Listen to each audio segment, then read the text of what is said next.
Herkese salamlar, kanalıma videom. Hoş geldiniz. Ben yeni bir videoda karşınızdayım. Videoyu keçməmişdən və kanalda izlə olmaq üçün abunə ola bilərsiniz. Videomu bəyənsə like da bilərsiniz. Həmçinin dostlar, Telegram kanalımız hər birinizi gözləyirəm. Burada şəxsi analizlərimi, alış-satış siqnallarını, həmçinin alış etdiyim, satış etdiyim səhim, kriptovalyuta və digər deməli investisiya alətləri haqqında məlumatlar, xəbərlər paylaşıram. Həmçinin müzakirə qrupunda bunları müzakirə edirik. Dostlar, hər birinizi gözləyirəm.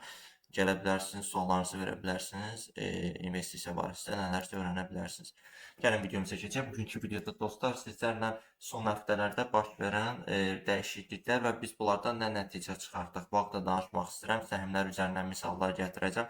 Məsələn, necə misallar gətirəcəm dostlar? Məsələn, bizim bir neçə səhmimiz vardı ki, deməli, davamlı olaraq zərər yazırdı. Son 1-2 həftə davamlı olaraq zərər yazırdı və biz bu səhmlərdə indiki nəticəni görəcəyik və sizlərə deməli anlatmağa çalışacağam ki, niyə səhmin inanırsınızsa bir səhmə, həqiqətən faktlara uyğun inanırsınızsa, məsəl üçün ola bilər ki, mən buna ürəkdən inanıram, amma bu ürəkdən olan söhbət deyil də, yəni bu faktlı, hesabatlı və ciddi bir işdir. Yəni ona görə də buna ürəkdən deyil, statistikalara, rəqəmlərə, texniki, fundamental xüsusiyyətlərə görə inanmaq lazımdır. Məsələn, Shift Payment şirkəti qısa yazılışı New York birjasında deməli 50 Ford'u qısa yazılışı yatırım tövsiyəsi deyil heç biri. Sadəcə misal gətirirəm. Deməli dostlar, bu şirkət 5 ildir, 5 illik nəticəsi mənfi 47%.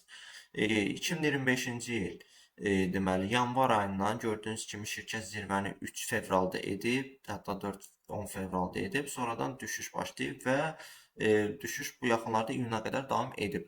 Və gördüyünüz kimi 38. Mən bu şirkəti dostlar deməli 41 ortalama ilə almışdım və bunu deməli e, VIP qrupda paylaşmışdım. Təbii VIP qrup məlumat verim, bu haqda VIP qrup hal-hazırda texniki səbəblərdən fəaliyyətini dayandırıb. Lakin əgər yəni böyük büdcəniz varsa, idarə etməkdə çətinlik çəkirsinizsə, məsləhətə ehtiyacınız varsa, gəlirsiniz buradan şəxsidən gördüyünüz kimi admin yazısı var, vurursunuz və şəxsimə yazırsınız ki, belə-belə suallarım var və s.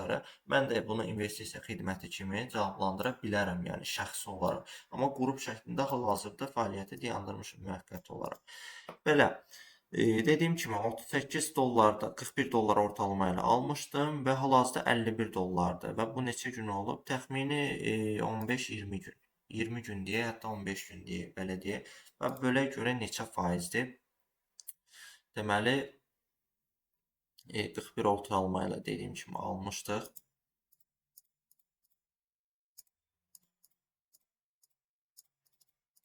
Gördüyünüz kimi 125%, yəni 25% qazancdayıq hal-hazırda. Mən qazancdayam, sizi bilmirəm, çünki siz almısınız ya almamısınız, məlumatım yoxdur. VIP qrupda bu paylaşım etmişdim, onun köhnə üzvləri hal-hazırda əsas kanaldadılar və onlar hal-hazırda 25% qazancdadırlar dostlar. Yəni sizlərə deyim, yəni həqiqətən də Azərbaycana çıxın, Azərbaycanda zaten elə də yoxdur.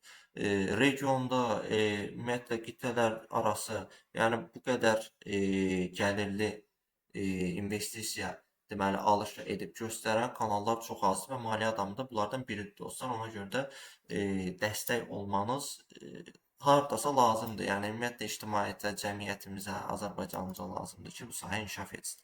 Və bu şirkət dostlar artmağa davam edəcək. Mənim şəxsi fikrimcə təbii ki, yatırım tövsiyəsi deyil.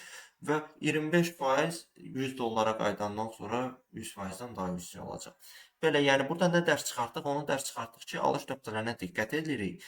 Həmçinin şirkətlərin fundamental və texniki güvəniriksə, bunu nəticə olaraq yansıtmalıyıq alışlarımızda.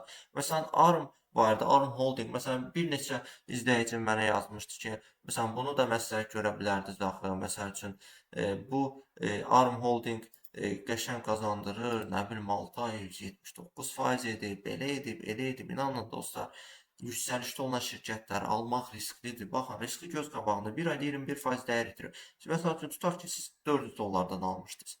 Hal-hazırda düşüb 300 dollara. Siz təxmini 25% zərər eləmisiniz, yəni. Yəni bu niyə də zərər eləməlisiniz? Niyə də zərər eləməliyəm? Niyə də biz bildiyimiz halda zərər etməliyik. Yəni düşən şirkətlər, potensialı olan şirkətlər qala-qala biz gərək artmış şirkətlərə mi yatırım edək? Məsələn, Figma şirkəti düzdür, hələ tam yüksəlişini etməyib, lakin 5 gündə 26%lik qazanc verib dostlar. Mən bunu yenə də bir qrupda paylaşmışdım. Üzvlərimiz yenə də 26% qazanc qazandılar. Yəni dediyim kimi, hal-hazırda yəni həqiqətən də məsləhət gördüyüm əksər şirkət 20%-in üzərindədir. Daha doğrusu məsləhət görmürəm, alış edirəm və bunu paylaşıram. Təbii ki, yatırım tövsiyəsi verə bilmərəm və vermirəm də. Sadəcə alış edirəm, bunu alış kimi paylaşıram. Gördüyünüz kimi 5 gündə cəmi 26%. Bunu heç bir bank, heç bir birja, Bank of Americadan tutmuş BlackRock-a kimi heç kim eləyə bilməz. Mən sizlərə bunları verirəm dostlar. Belə, yəni Figma şirkətinə niyə inanırdım? Çünki süni intellekt əsaslı qrafik dizayn şirkətidir.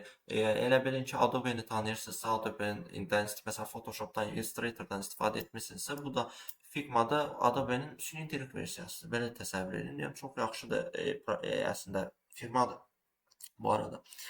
Səhmləri də təzə çıxıb birja 74% dəyər itirib və artıma davam eləyəcək mənim fikrimcə. Çünki süni intellektlə inteqrasiya olunmuş texnoloji sistemlər, firmalar, şirkətlər yüksəlişə davam edəcəklər dostlar. Süni intellekt təsəvvür edin, siz deməli marketiniz var. Məsələn, tutaq ki, 50 dənə çörək satırsınız kiçik marketdə. Süni intellekti gətirirsiniz bura, bu 50 dənə çörək öz-özlüyündə artır. Yəni təsəvvür edin, süni intellekt belə bir şeydir. Düzdür, süni intellekt token yandırır, elektrik xərci və ya su xərci aparır, lakin məhsuldarlığı əhəmiyyətli dərəcədə artırır və sıfırdan buna, elə bir kopyalama sistemi və yaxud sıfırdan buna artırma edir. Yəni sıfırdan deməyə hazır məhsulları birləşdirir və çox sürətli şəkildə məhsuldarlıq yaradır dostlar. Ona görə süni intellekt bu qədər inkişafına davam edəcək hələ də. Belə dostlar, ümid edirəm video maraqlı oldu. Videoda nə haqqında danışdım başa düşdünüz. Sağlıqla qalın, gələcək videolarda görüşəndə.